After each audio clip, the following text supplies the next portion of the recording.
Hi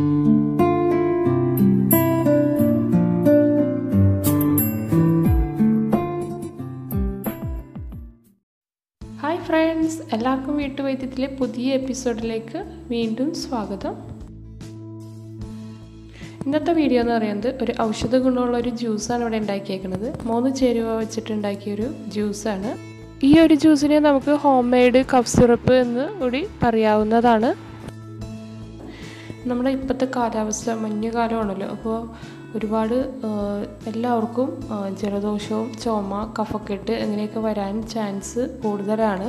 അപ്പോൾ ആ ഒരു രോഗത്തിനെതിരെ ഉള്ളൊരു ഔഷധമാണ് ഇന്ന് ഉണ്ടാക്കി കാണിക്കുന്നത്. നമുക്ക് പെട്ടെന്ന് തന്നെ ഉണ്ടാക്കാവുന്നതാണ്. അതുപോലെ ഒരുപാട് ഫലപ്രദമായിട്ടുള്ളൊരു ഔഷധം കൂടിയാണിത്.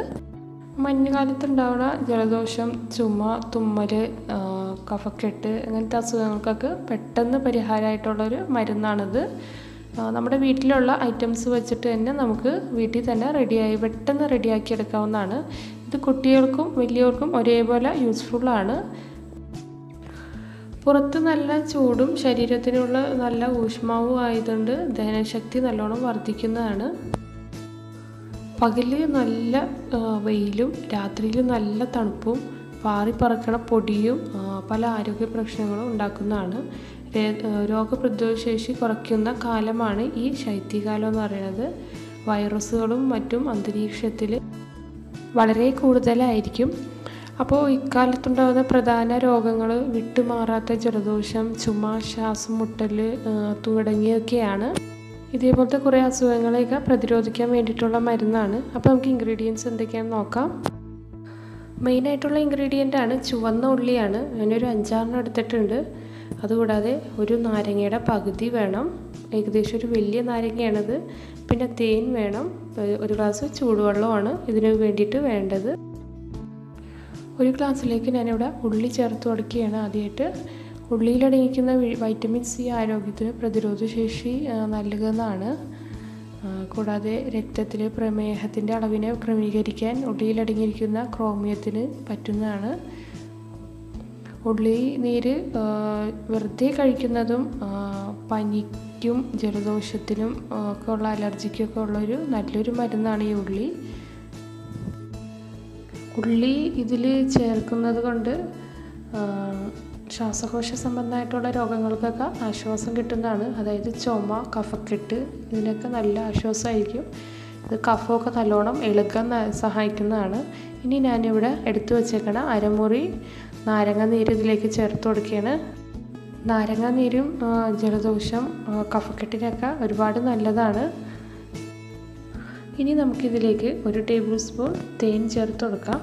തേനിലെ ആൻറ്റി ഓക്സിഡൻറ്റ് കഫ് സിറപ്പുകൾക്ക് പകരമായിട്ട് ഉപയോഗിക്കാവുന്നതാണ്. കഫ് സിറപ്പുകൾ പലതും കഴിച്ച് തന്നെ നമുക്ക് പ്രതീക്ഷിച്ച ഫലമൊന്നും കിട്ടില്ല.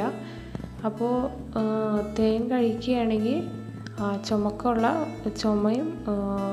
ചുമ കഫക്കെട്ടിനൊക്കെ നല്ല മരുന്ന് കൂടിയാണ് ഇതിൽ തേൻ ചേർക്കുന്നത്. ഇനി അടുത്തതായിട്ട് ആഡ് ചെയ്യണത് നമ്മൾ എടുത്തു വച്ചേക്കണ ചെറു ചൂടുള്ള വെള്ളമാണ്. അത് 1 ഗ്ലാസ് വെള്ളമുണ്ട്. ഒരു ചെറിയ ഗ്ലാസ് വെള്ളമാണത്. അപ്പോൾ അത് നമുക്ക് ഇതിലേക്ക് ഒഴിച്ചിട്ട് നല്ലോണം മിക്സ് ചെയ്ത് കൊടുക്കാം. ചെറു ചൂടോടുകൂടി തന്നെ നമുക്ക് വെറും വയറ്റിൽ കഴിക്കാവുന്നതാണ്. വെറും വയറ്റിൽ തന്നെ കഴിക്കണം, എങ്കിലേ നമ്മൾ പ്രതീക്ഷിച്ച ഫലം കിട്ടുകയുള്ളൂ. വെറും വയറ്റിൽ വലിയവർക്ക് ഒറ്റയടിക്ക് കഴിക്കാം. കുഞ്ഞു കുട്ടികൾക്കൊക്കെ ആണെങ്കിൽ ഇതിൻ്റെ ഉള്ളിയുടെ ഇത് മാറ്റിയിട്ട് നീര് മാത്രമായിട്ട് നമുക്ക് ഇത് കൊടുക്കാവുന്നതാണ്. 2 ടേബിൾ സ്പൂൺ വീതമൊക്കെ കൊടുക്കാവുന്നതാണ്.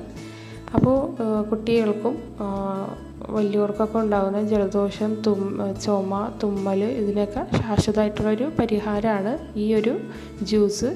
നിങ്ങളെല്ലാവരും ട്രൈ ചെയ്ത് നോക്കാം. നമുക്ക് ഈ ഒരു കാലാവസ്ഥയിൽ ഉപയോഗിക്കാൻ പറ്റിയ ഒരു ജ്യൂസാണിത്. ചെറും ചൂടുള്ള വെള്ളത്തിൽ മാത്രമാണ്, തിളപ്പിച്ചാറിയ വെള്ളം തന്നെയാണിത് ഉപയോഗിക്കേണ്ടത്. തേനിലെ മധുരവും നാരങ്ങയുടെ പുളിയും ഉള്ളിയുടെ ടേസ്റ്റും ഒക്കെ കൂടി ആവുമ്പോൾ നല്ലൊരു ടേസ്റ്റാണ്. എല്ലാവരും കഴിച്ചോളും, പ്രത്യേകിച്ച് കുട്ടികളും. അപ്പോൾ വീട്ടുവൈദ്യത്തിലെ ഇന്നത്തെ വൈദ്യം എല്ലാവർക്കും ഇഷ്ടമായി എന്ന് വിചാരിക്കുന്നു. ഇതേപോലെ അടുത്ത വീട്ടുവൈദ്യമായിട്ട് ഇനിയും വരുന്നതാണ്. അതുവരേക്കും okay, thank you for watching. By.